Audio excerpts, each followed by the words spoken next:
চারটি গুনাহ মানুষকে শেষ করে দেয়। যারা এই চারটি গুনাহের সাথে জড়িত হয়ে যায় তাদের জীবনে কখনো সুখ থাকে না, তাদের নামাজ বরবাদ হয়ে যায়, তাদের ইবাদত নষ্ট হয়ে যায়, তাদের জীবন ধ্বংসের দ্বার প্রান্তে চলে যায়, তাদের দুনিয়াটাও একেবারে ব্যর্থ হয়ে পড়ে, আখিরাতেও তারা জাহান্নামে চলে যাবে। এই জন্য এই চারটি গুনাহ থেকে আমাদেরকে দূরে সরে আসতে হবে। নাম্বার ওয়ান, এক নাম্বার হচ্ছে আল্লাহর সাথে শিরিক করা, কাউকে অংশীদার করা। এটা যারা করবে তাদের আমল নষ্ট হয়ে যাবে, তাদের জীবনের সব ইবাদত নষ্ট হয়ে যাবে এবং তারা জাহান্নামে চলে যাবে। আল্লাহ পাক রব্বুল আলামিন সব গুনাহ ক্ষমা করলেও শিরকের গুনাহ আল্লাহ ক্ষমা করবেন না। আল্লাহ তাআলা নিজেই বলে দিয়েছেন, কোরআন খুলেন 5 নম্বর পারার 5 নম্বর পৃষ্ঠার 4-5 নম্বর লাইন, সূরা নিসার 48 নম্বর আয়াতে রব্বুল আলামিন বলেন, ইন্নাল্লাহা লা ইয়াগফিরু আন ইউশরাকা বিহি ওয়া ইয়াগফিরু মা দুনা যালিকা লিমান ইয়াশা।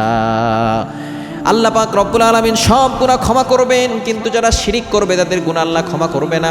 এজন্য এক নাম্বার গুনাহ হচ্ছে শিরিক থেকে দূরে সরে আসতে হবে। দ্বিতীয় নাম্বার হচ্ছে মা বাবাকে কষ্ট দেওয়া যাবে না, মা বাবার সাথে খারাপ ব্যবহার করা যাবে না। অনেক সন্তান আছে মা বাবার সাথে বাজে ব্যবহার করে, মা বাবাকে বকা দেয়। এখন এমনও সন্তান, কুলাঙ্গার সন্তান হয়েছে, মা বাবার উপরে হাত তোলে, এমনও লোক আছে না নাই? খবরদার, মা বাবার সাথে বেয়াদবি করা যাবে না।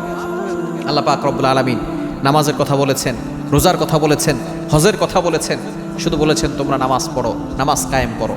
কিন্তু আল্লাহ তাআলা যেখানে পিতামাতার কথা বলেছেন সেখানে তিনি ব্যাখ্যা করেছেন। কোরআন খুলেন 15 নম্বর পারার 3 নম্বর পৃষ্ঠার 6, 7, 8, 9 নম্বর লাইনগুলোতে সূরা বানী ইসরাঈলের 23-24 রব্বুল আলামিন বলেন, ওয়াকাদা রাব্বুকা আল্লা তা'বুদু ইল্লা ইয়্যাহু ওয়া বিল ওয়ালিদাইনি ইহসানা।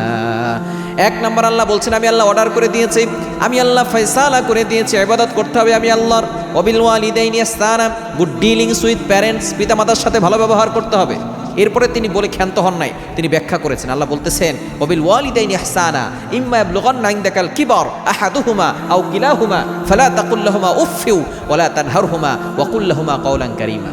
দেখছেন আল্লাহ তাআলা কতটা ব্যাখ্যা করেছেন। যেখানে আল্লাহ পিতামাতার কথা বলেছেন সেখানেই ব্যাখ্যা করেছেন, কারণ পিতামাতার উসিলায় আপনি দুনিয়াতে এসেছেন।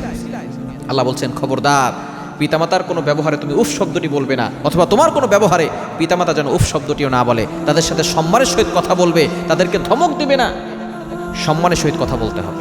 পিতামাতার সাথে বাজে ব্যবহার যারা করবে, যারা পিতামাতার মনে কষ্ট দিবে, পিতামাতার চোখে পানি আনবে, তাদের জীবন ধ্বংস হয়ে যাবে। 3 নাম্বার, যারা অন্যায়ভাবে কাউকে দুনিয়া থেকে বিদায় করে দিবে, অন্যায়ভাবে হত্যা যারা করে, আল্লাহ পাক রব্বুল আলামিন তাদের জীবন দুনিয়াতেও শেষ করে দেন, আখিরাতে আরো ভয়ঙ্কর পরিস্থিতি রয়েছে। এবং 4 নাম্বার, মিথ্যা সাক্ষ্য দেওয়া, মিথ্যা কথা বলা। আমাদের সমাজে ম্যাক্সিমাম মানুষের বদ অভ্যাস হচ্ছে মিথ্যা কথা বলা। বুখারী শরীফের হাদিস রয়েছে, যারা মিথ্যা কথা বলে তাদের জীবনে কোনো বরকত থাকে না। যারা মিথ্যা বলে, মিথ্যা সাক্ষ্য দেয়, তাদের জীবন শেষ হয়ে যায়। এজন্য এই 4টি গুনাহ মানুষের জীবনকে শেষ করে দিচ্ছে। আজকে থেকেই তাওবা করতে হবে, 4টি গুনাহ থেকে আমরা দূরে সরে আসবো। আল্লাহ তাআলা আমাদের সকলকে বুঝার তৌফিক দান করে।